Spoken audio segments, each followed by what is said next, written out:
Okay, kahuli-hulihang session. Magsasalita ako ng kaunti lamang sa ating last topic na eternal legacy. At pagkatapos nito, magkakaroon tayo ng prayer of anointing sa bawat isang naparito. Sapagkat ang kasunod na nito ay yung ating gagawin na conquest. At napakagandang bagay na ginaganap natin ang bahagi ng re-anointing. Kung meron tayong tatanggapin na mga plano ng Diyos, ipagagawa ng Panginoon, isang bagong kaparaanan na gagawin niya sa pamagitan natin, kailangan natin ng kaloob na Holy Spirit at yun ang ating gagawin mamaya pagkaraan ko ng maiksing exhortation. Aking topic ay Eternal Legacy. Nais kong makibukas kayo sa akin sa end ng ating session. Makibukas kayo sa akin sa aklat ng Revelation, chapter 21, verses 1 to 5. Ito yung magiging binanggit sa Revelation, yung panghuling bahagi dito sa Eternal Legacy. Saan tayo makakarating? Saan patungo yung ating buhay? Saan natin iaalay itong ating ginagawang paglilingkod sa Panginoon? Okay, muli tayong tumayo. Revelation 21, 1 to 5. Ano yung pag-asa natin sa hinaharap? Palagian na itinuturo ni Jesus Christ, ang nananalig sa akin may buhay na walang hanggan.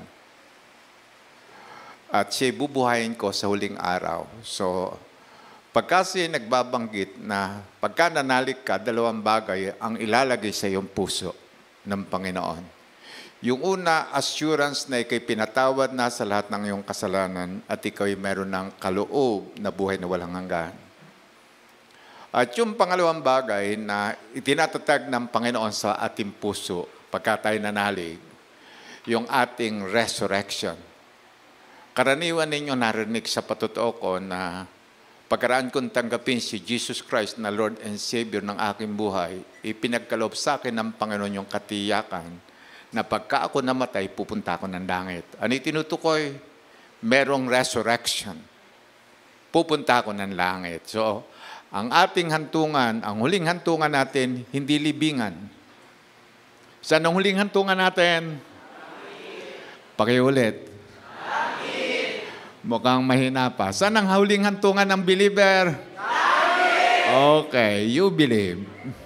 Praise God. At ito yung tinutukoy tungkol sa pagbabagong gagawin ng Panginoon from physical na heaven and earth. Gagawin niyang bago, ang sabi. Then I saw a new heaven and new earth. For the first heaven and the first earth had passed away, and there was no longer any sea. Verse 2, I saw the holy city, the new Jerusalem, coming down out of heaven from God, prepared as a bride, beautifully dressed for her husband. Verse 3, and I heard a loud voice from the throne saying, Look, God's dwelling place is now among human, the people. Ang sabi, and He will dwell with them, they will be His people, and God Himself will be with them and be their God. Ang sabi, ito na yung eternity, ito na yung forever ng bawat believer. At ang sabi, sa verse 4, He will wipe every tear from their eyes. Bakit meron bang iniluha ang bawat believer? Marami siyang iniluha.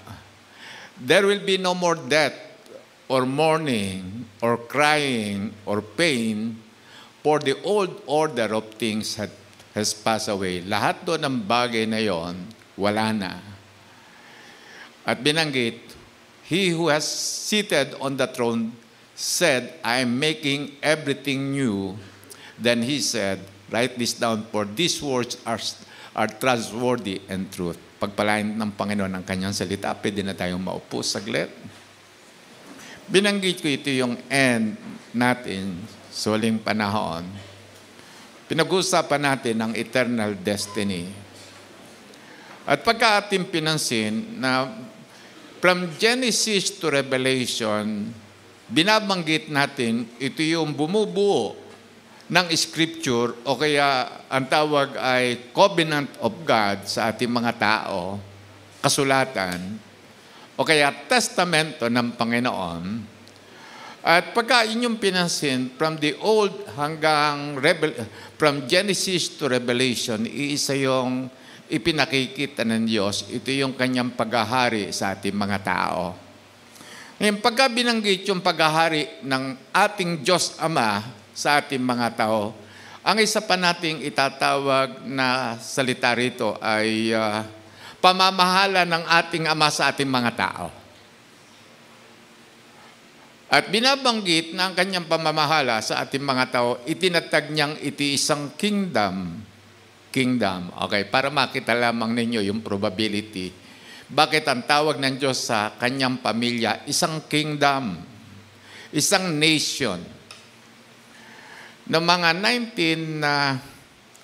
1974 or 75 na nagsishare, 1973 na nagsishare ako ng gospel sa Longos, wala pang coastal. Ilan yung nakakaalam na meron Longos doon sa area ng coastal? Alam niyo bang may Longos doon? Ngayon ba, wala ng Longos? And doon pa rin yun. Pero wala yung coastal noon. And then, nag-share ako ng gospel sa isang area roon. At natagpuan ko, nakapag-share ako ng gospel sa isang matanda, 84 years old. At pagkatapos siya nagkwento sa akin, ang sabi niya, yung lahat na nakatari rito, kamag-anak ko. Sabi niya. Sabi ko ay, paano napangyari yan? Sabi niya, ako may anak na 16 at nagsipag-asawa lahat. At bagamat hindi inabot na 16, ang kanilang mga anak ay average of 12. Na-imagine niyo ba kung gano'ng karami yun? Sapagkat yung kanyang anak na 16 pagka nag-asawa, 32. At yung 16 na anak, kapag ka itinagkanak ng tigla 12, 312. At pagka nagsipag-asawan lahat yung 312 times to 624. Plus 32, na-imagine pa. Nakapag-asawa pa yung iba niyang mga apo. At nagkaroon din ng anak, kaya yung binabanggit niya 1,300 na taong nakatira sa Longos, nakaugnay sa kanya, lahi niya. At ang tawag sa kanyang lahi, isang barangay.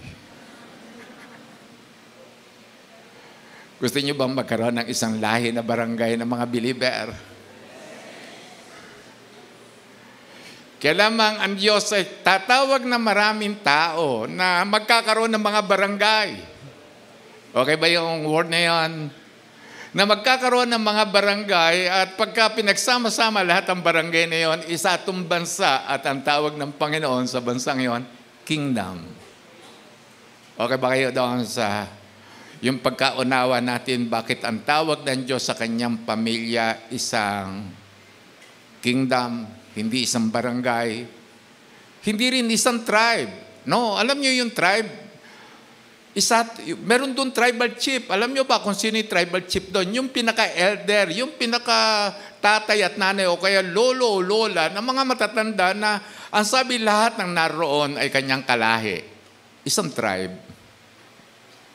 Kaya naman tayo naman ay tinatawag na mga anak ng Diyos at ito yung tinutukoy natin pamana sa atin ng Diyos. Isang kingdom. At tutukuyin natin, isa itong eternal kingdom. No, isa itong eternal kingdom na kapag ka nakapasok na ron, no more pain, no more heart, no more mourning.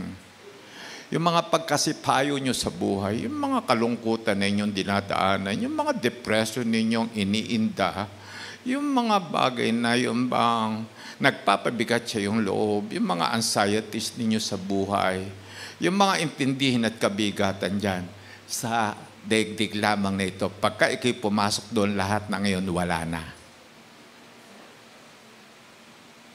Lahat na ngayon wala na. Sinasabi rito sa talata. At ito yung ating pupuntahan na sa eternity. No? Kaya ako binabanggit, itong tinutukoy na ito ng Diyos ay eternal destiny. Alam niyo ba, pagka ating inunawa lahat ng sinasabi ng Panginoon, ang nananalig sa akin may eternal life. Ano tinutukoy doon? Talagang yung isang tao na nilalang ng Diyos, destiny siya for eternity. At binabanggit na merong hangganan yung kanyang pananatili rito sa daigdig na ito.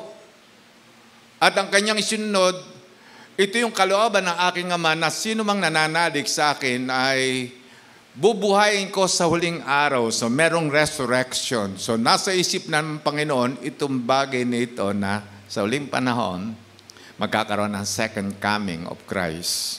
At papasok na tayo sa lugar na yon. So may hangganan itong ginagawa natin paglilingkod. Kailangan tingnan ninyo yung binabanggit sa Revelation 22:12. Pagpasok natin doon, tingnan niyo yung sinasabi. Si Jesus Christ nasa Revelation.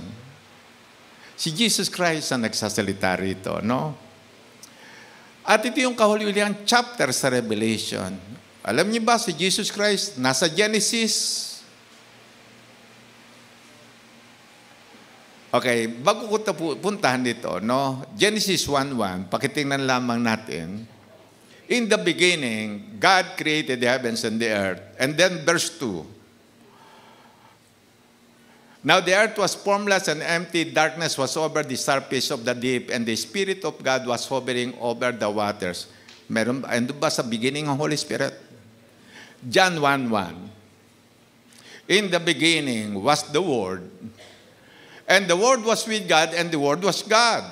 And then pagdating sa verse 14, binanggit, nagkatawan tao ang salita. Do you believe na si Jesus Christ nandoon sa Genesis chapter 1? Verse 1, in the beginning. So makikita lang natin na itong planong ito ng Panginoon, itinatag na sa atin at ninanais niyang buuin na kagad sa atin yung kanyang nilalayon sa ating mga tao. Bibigyan niya tayo ng isang eternity. At ito yung pamana niyang ninanais itatag sa atin. Na pagkaraang mapangyari sa atin yung kanyang kalooban, itatatag niya ang kanyang paghahari na sa atin ng buhay. And then, puntahan ko na ngayon ang Revelation 22:12. Pakitingnan lang natin. Ito yung binanggit ni Jesus Christ. Look, I am coming soon. Do you believe babalik uli si Jesus Christ? Ilan nyo naniniwala ang babalik na muli si Jesus Christ? My reward is with me. Do you believe may reward ang Panginoon sa anumang paglilingkod na ating gagawin? Hindi malilimutan ng Panginoon yung kapyo nyo doon sa inyong cell member. Okay, yung iba't ibang mga bagay na ginawa natin sa ating mga kasama sa pananampalataya, hindi malilimot ng Panginoon. Bakit? Binanggit sa Scripture na magpainom ka lamang na malamig na tubig alang-alang sa siya'y matuwid, ay hindi raw mawawala ng gantimpala sa langit. Nagbigay ka lamang ng inuming malamig. Ano yung tinutukoy? Binigyan mo lamang ng konting kaginhawahan o kaya gumawa ka lamang ng konting bagay para magkaroon ng good quality of life yung tao. Gumawa ka lamang ng hakbang na magkaroon ng good quality of life yung tao. Ano yung good quality of life? Yung bang talagang pamis na dahil sa kakulangan ng tubig ko kaya dehydrated na at pagkatapos binigyan mo ng tubig, sumiglas siya. Good quality of life. Kailangan nga atin dinadala sa mga tao, eternal life. Not only yung sinasabi natin good quality of life, kundi eternal life ang dinadala natin pagka tayo nagdadala ng gospel. At ang sabi ng Panginoon, look, I am coming soon. My reward is with me. And I will give to each person. Binanggit, each person. Aki isa, kayo isa rin. At meron daw ibibigay ang Panginoon sa bawat isa. So yung inyong gagawin paglilingkod sa Panginoon, na anumang bagay na iyong isinakripisyo para sa paghahari ng Panginoon, para magbigay lamang ng yung bang maangat lamang ang quality of life ng isang tao, ay ang sabi, meron kang gantimpala. I will give to each person according to what they have done. Do you believe? Ilan yung naniniwala na ang Panginoon lalagyan ng halaga yung bawat paglilingkod na inyong ginagawa? Ilan yung naniniwala? I do believe. Kaya yung mga binanggit ni Doye na hindi ko hinihindian, yung ano man pwede magawa para lamang mapaunlad ang paghahari ng Diyos sa lupa. May pagod ba? May konti rin pagod. No, kung minsan, pagka tininin, may konti bang pagod? May konting pagod. Pero alam natin na hindi naman masasayang, yung bang binanggit ni Ato noon, hindi masasayang yung anumang mabuting ginawa natin. Right? So kung merong halaga yung mabuting gawa na ating gagawin, huwag tayong magsasawa sa paggawa ng mabuti. At ang pinakamabuting magagawa natin, gawin natin ang Great Commission. Okay ba kayo, Ron? So ang sabi rito, I will give to each person according to what they have done. Kangina binanggit ni Glenn, ay ating i-maximize ang pag-organize ng ating buhay at saka pag-manage ng ating time para magawa natin ang pinakamabuting magagawa natin sa Panginoon. Manage your time. No? Manage your time. Pagkaroon na manage natin ang ating time, makikita natin, mapapaunlad ng Diyos yung ating buhay. And then, kahuli-uliang kong babanggitin, yung verse 20. Ito yung kahuli-uliang prayer na itinatag doon sa Scripture. He who testified to these things says, yes, I am coming soon. Sino nagsasalita? Si Jesus Christ. Sabi niya, he who testified to these things says, yes, I am coming soon. Do you believe na malapit na dumating ang Panginoon? Kaya tayo nagmamadaling abutin yung napakaraming tao sapagkat we believe na malapit na malapit na malapit na malapit na malapit na malapit na malapit na siyang dumating.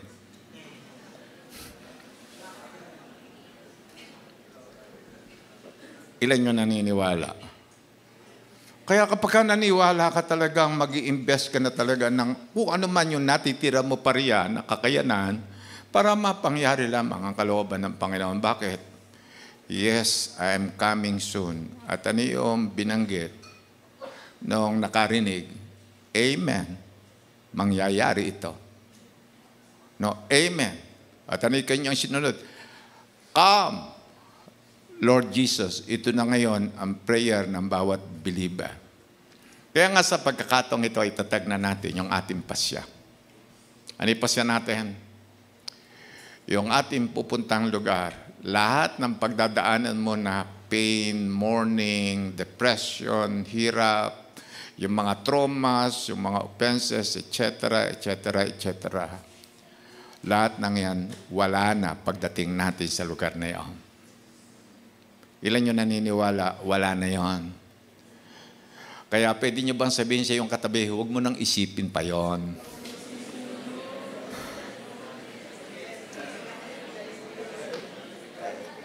Kasi palaging bumabalik doon sa ating isipan. Pakiulit nga, huwag mo nang isipin yun.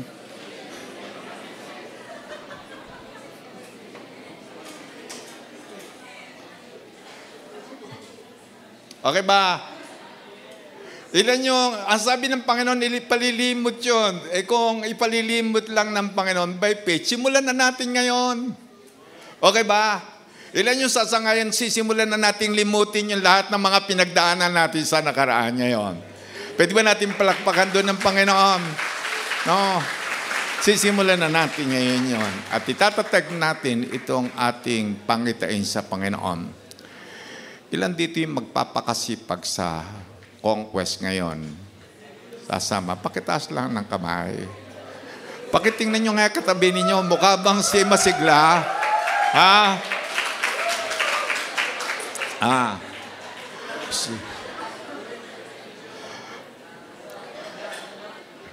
Pakisabi sa inyong katabi. Okay, pakisabi lang sa inyong katabi, dadami ako.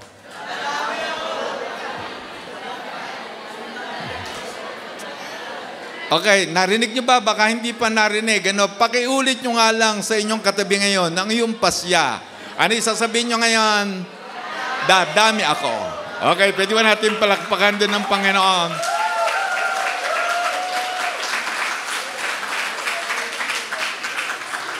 Okay, yung taga-Amaya ba? Ano yung sasabihin ninyo? Parinig nyo naman sa amin yung inyong sasabihin. Dadami ba kayo?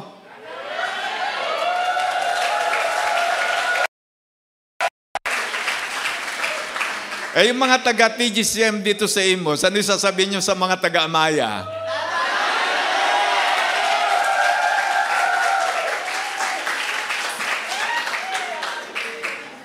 Okay. Kaya naman kanina, binanggit ko sa Genesis 1:3. Okay. At Genesis 1:2, ang talagang nag-i-implement ng eternal legacy, Holy Spirit. Ang nag-i-implement ng conquest, Holy Spirit. Kaya ko laging nababanggit, sinadya ng Lord na ang tao ay likhain niyang weak, mahina. Pero kapag kasi nananampalataya, magagamit niya yung power at wisdom ng Diyos. At kapag kasi nagkaroon ng pananampalataya, ulitin ko, magsasanib sa Kanya yung kapangyarihan ng Panginoon. Kaya lamang ganito. Paano magsasanib sa ating katauhan yung ating faith at saka yung power ng Diyos pagka tayo nagpipray? Na-realize niyo ba na kapag kayo nagpipray, pinagsasanib ng ating Amang nasa langit yung ating faith plus yung power ng Holy Spirit.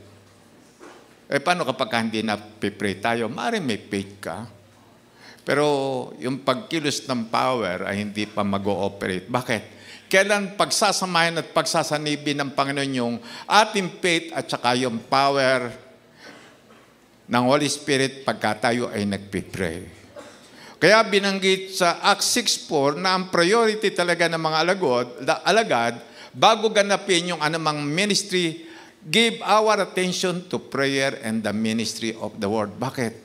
Importante ngayon yung prayer. Sapagkat habang ikay nagpipray, ito yung kapanahunan na yung ating Amang nasa langit.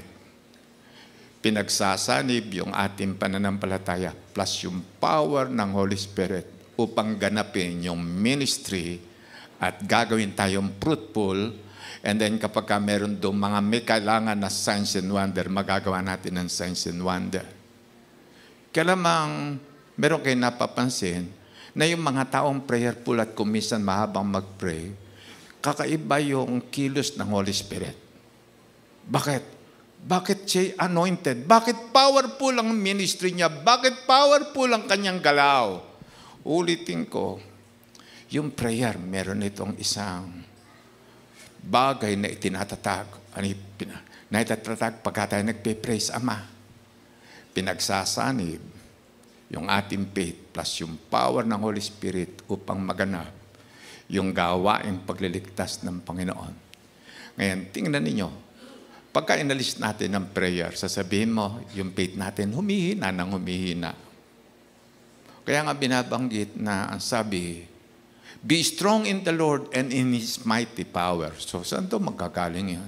Paano mo gagawin yun? Paano ka magkakaroon ng lakas galing sa Diyos? Through prayer. Kaya nga sa pagkakataong ito, ating gagawin ngayon. Yung kahulwilihang bagay na ating gagawin. Yung ating pagpipray, yung kilos at galaw ng banal na Espiritu sa ating buhay, hihilingin natin ito. Sapagkat magaganap lamang yung kabuuang pagtatagumpay natin sa anumang gawain na ipinagagawa sa atin ng Panginoon through the Holy Spirit. Kaya sabi ng Panginoon, huwag muna kayong umalis sa Jerusalem. Lord, inutos niyo sa amin ang Great Commission. Totoo, inutos ko sa inyo ang Great Commission. Lord, naturuan mo na kami't nasanay ng OB at saka consolidation at paggawa ng alagad. Totoo, nagawa ko na yan para sa inyo. But wait for the power of the Holy Spirit. Ang sabi, kapag ka inyong ipinag-pray ito, darating ito. Nakita niyo ba ang susi para dumating ang kilos ng Holy Spirit sa ating buhay? Through prayer pa rin. From beginning ng Acts hanggang sa Acts ng Holy Spirit through the ages, yun pa rin ang prinsipyo. Hindi ito mababago. Kaya nga sa pagkakataong ito, tayo magyuko ng ating mga ulo. Ating nilapit ang ating buhay sa Panginoon. At ating hihilingin ang power ng Holy Spirit na gagawa sa atin. Complete control ng Holy Spirit. Narinig na natin ano yung mga kailangan pagka ikay nagpalinis ng buhay sa Panginoon, you are eligible na ikay puspusin ang banal na Espiritu. Ang sabi, be filled with the Holy Spirit. Ano lamang kailangan? You believe. Kaya lamang when you believe, you will pray. You will ask. At hilingin ninyo itong anointing na ito. Kaya lamang, humiling tayo ng isang anointing na mapapangyari ng Diyos yung mga mahirap na bagay ay magagawang madali. At yung imposible sa ating tingin, magagawa ng Diyos na posible. Even yung fruitfulness na ating hinahanap. Okay, you pray.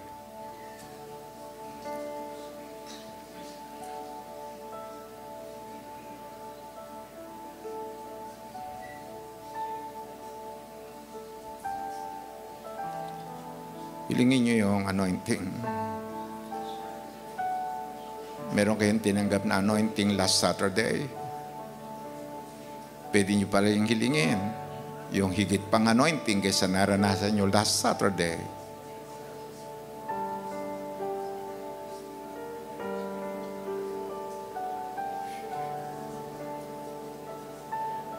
Bakit hilingin tayo na higit na power at anointing? Para higit tayo maging fruitful at maging successful dun sa pinagagawa ng Diyos. Sasabihin mo, bago ka lang, walang sinisino ang Diyos. Go.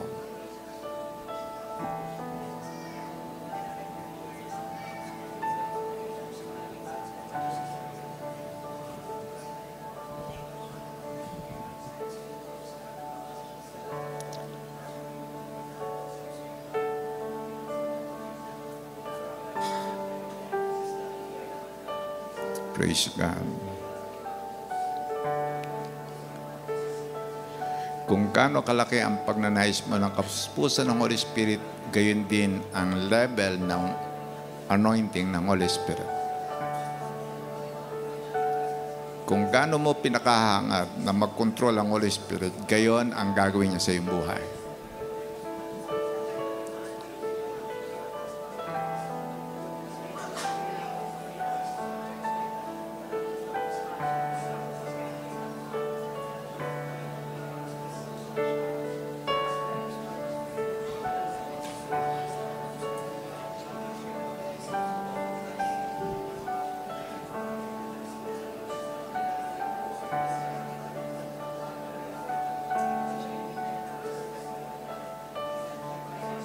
Praise God.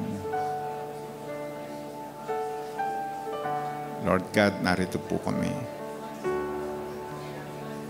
Inilalapit namin ang mga lingkod mong ito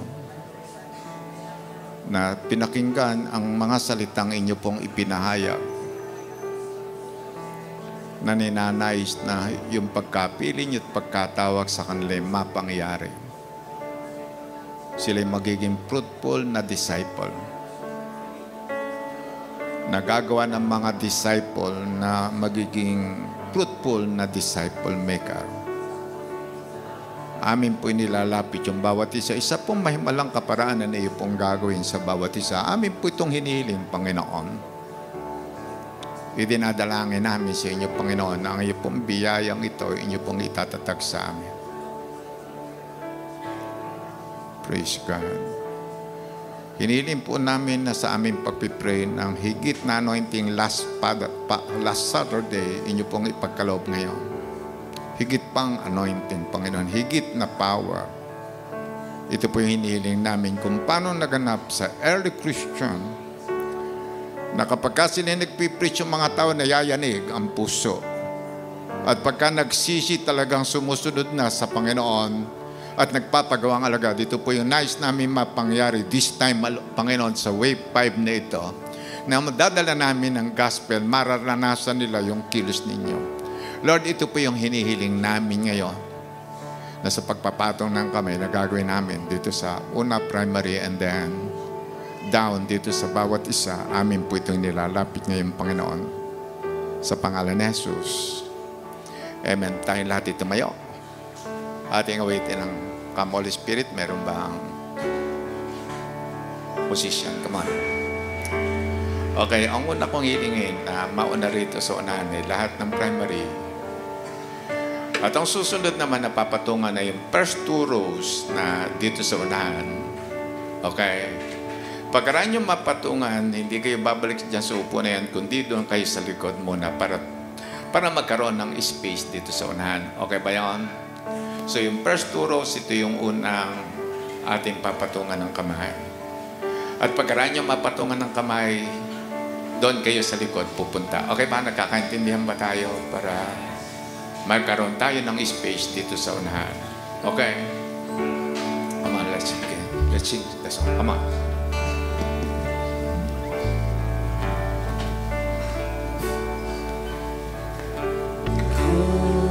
Glory to God. Praise God.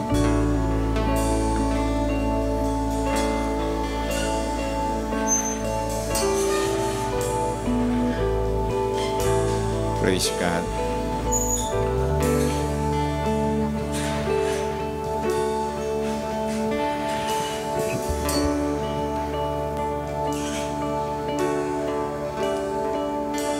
Okay, dahil lahat ay tumayo ulit bilang ating pangwakas na prayer. At pagkatapos pasa ko kay John Mayong announcement, further announcement. Panginoon, salamat po dito sa amin pong Leaders Retreat na ito na kayo nagsalita sa amin. Inilagay sa aming mga puso yung ipong salita at itinatatag ninyo ang bawat isa sa amin na kami inuutusan na magtatag ng isang buhay pananampalataya na may pangitain na aming iiwan ng legacy at ipamamana sa darating pang mga generation. Ang aming pong kahilingan na patuloy, Panginoon, yung lahat ng binitawan ninyong salita sa amin, mapanatili sa aming puso. At kami naman buong puso rin na ilalaban namin yung mga salitang ipinagkaloob sa amin ng Panginoon na kahit ano yung dumating na mga pangyayari o kaya gagawin na pangtukso ng kaaway, amin pong itatatag sa aming puso ang mga salita ninyo. At amin pong dalangin, Panginoon, yung anointing ng Holy Spirit na yung pong pinadaloy sa bawat isa, makikita na po nito ang resulta sa pamagitan ng amin pong gagawin paglilingkod sa inyo na sa panahon ginaganap namin itong conquest na darating. Kayo po'y magpapala sa amin at bibigyan niyo po kami ng pagtatagumpay na yung mga taong madadala namin ng gospel, magpapagawang alagad at magpapasanay upang maging lingkod ninyo na magiging manggagawa sa Kingdom of God. Kaya nga po sa pagkakataong ito, Panginoon, siya namin ibinibigay yung lahat ng aming papurit pasasalamat doon sa lahat ng iyong ginawa sa kabuuan nitong Leaders Retreat, sa bawat bahagi ng gawain, sa bawat tagapagsalita, doon sa bawat lingkod ninyo na ginamit. Salamat po doon sa bawat isa na meron pong pakikibahagi para mapangyari itong Leaders Retreat na ito, doon sa cook at doon sa nagsipaghanda ng pagkain, dito sa mga aser, dito sa mga tumulong, doon sa mga pag-organize, doon sa iba't ibang mga may bahagi, doon sa multimedia, dito sa worship team, at sa iba't iba pa po mga ginamit ninyong lingkod, at sa bawat isang nakarating sapagkat iti biyaya ninyo sa amin. Sa iyo po ang papurit pasasalamat sa pangalan ni Jesus. Amen. Praise God. Okay.